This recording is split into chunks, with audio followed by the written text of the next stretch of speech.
Всем привет, народ! Завел себе нового питомца. Это Lexus RX 400H, 2006 год. Купил его на аукционе Copart за $2200. И на самом деле это очень крутая машина и очень крутая цена, потому что у него был всего один владелец. У него на самом деле очень маленький пробег, потому что эта машина была заброшена почти на 10 лет. И 10 лет она просто простояла. Потом ее задонатили в церковь, и церковь ее выставила на аукцион Copart, чтобы получить с нее какие-то деньги. Через несколько дней после оплаты машины, сборов и доставки привезли вот такую вот посылочку.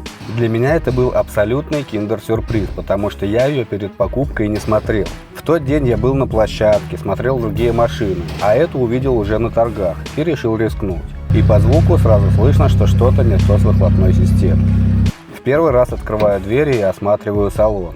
Состояние кожи отличное, только все грязное и есть специфический запах заброшенной старой машины. Очень люблю функцию автоматического открывания задней двери. В моем Pathfinder этого нет.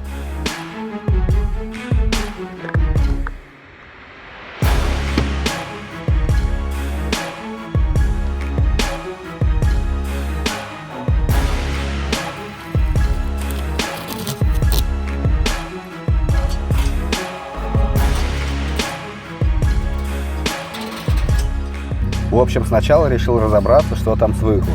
Заехать сразу передними и задними колесами на рампы не удалось, зато получилось весело. В машине оказался вырезан катализатор. Насколько я понял, хозяин получил деньги от страховой компании, и этот автомобиль просто забросил на много лет. Ну а я на Фейсбуке нашел небольшую разборку, где с такого же Lexus мне продали выхлоп в сборе за $500. Да, в Калифорнии никаких варок делать нельзя, и заглушки катализатора ставить тоже нельзя. При прохождении смог-теста это все осматривают.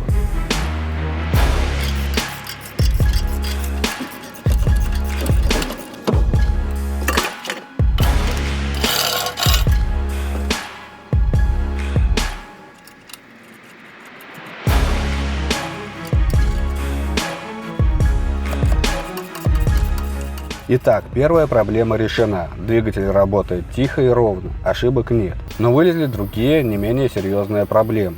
У машины просто огромные сложности с тормозами. Колодки, диски и суппорта наглухо сгнили.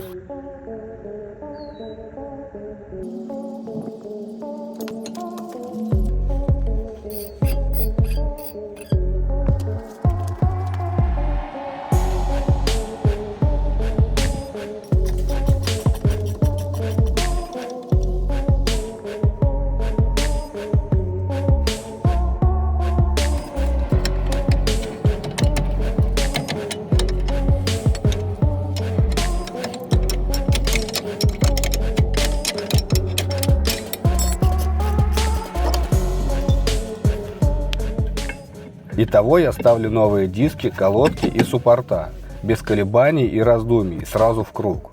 Точнее, сначала были надежды, что суппорта удастся сохранить, но нет, там были порваны резинки, а ремкомплекты тут ставить не принято, сразу ставят новые суппорта. Думаю, это связано с тем, что час работы специалиста тут стоит в разы дороже, чем ковырять старый суппорт. Иными словами, без проблем и за адекватные деньги эти резинки было не достать.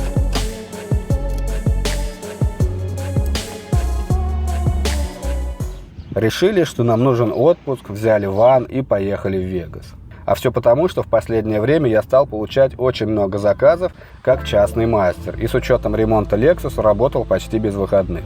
Точнее, выходные я мог брать, но внутренняя жаба говорила типа: ага, сидишь тут дома, а сейчас мог бы зарабатывать деньги. И работал почти без выходных. Да, и я никогда не перестану хвалить дороги США и, конечно же, природу. За один день езды сменяются гладкие горы без растительности и холмы, равнины, горы с растительностью, пустыни и степи.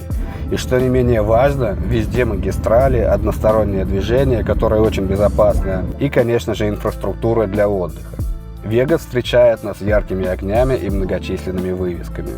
Наш отель в самом центре, со своими бассейнами и зонами отдыха. Стоил что-то около $150 в сутки, что, на мой взгляд, очень и очень дешево. И Вегас, наверное, самый атмосферный город из всех, которые я видел. Мне почему-то кажется, что он чем-то похож на Нью-Йорк, только более жаркий. И также немножко он мне напомнил Дубай, хотя Дубай на его фоне какой-то, что ли, бездушный.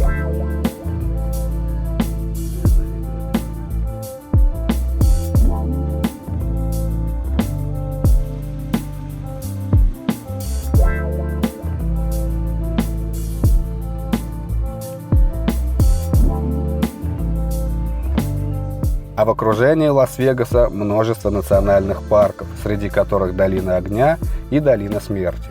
Уверен, что множество фильмов о Марсе снимались именно тут.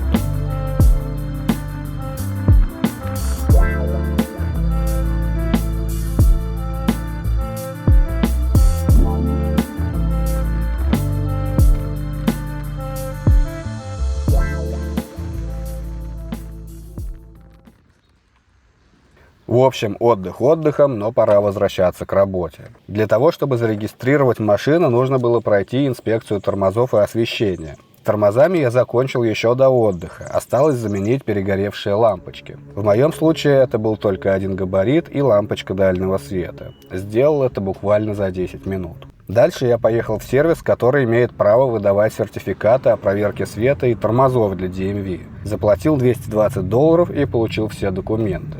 Итого у меня на руках были сертификаты об инспекции тормозов, света и также сразу сделал смог-тест. Причем первый смог-тест я завалил, так как не прошел тест датчика кислорода. Далее в DMV прошел инспекцию ВИН-номера и встал в очередь на регистрацию. Заплатил что-то $680 и тут же получил номера. И наконец, уже с номерами я поехал на мойку и отмыл всю застаревшую грязь. Сделал чистку салона и также нанес керамики на кузов для блеска.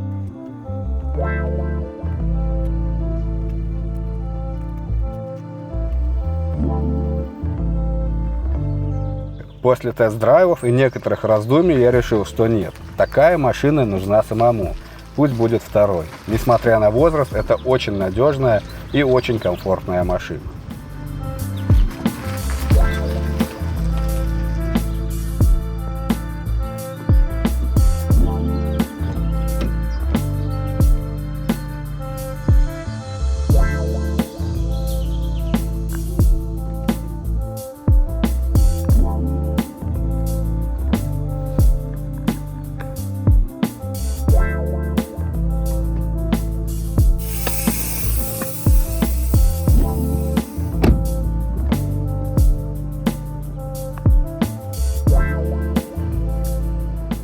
Думаю, на сегодня это все.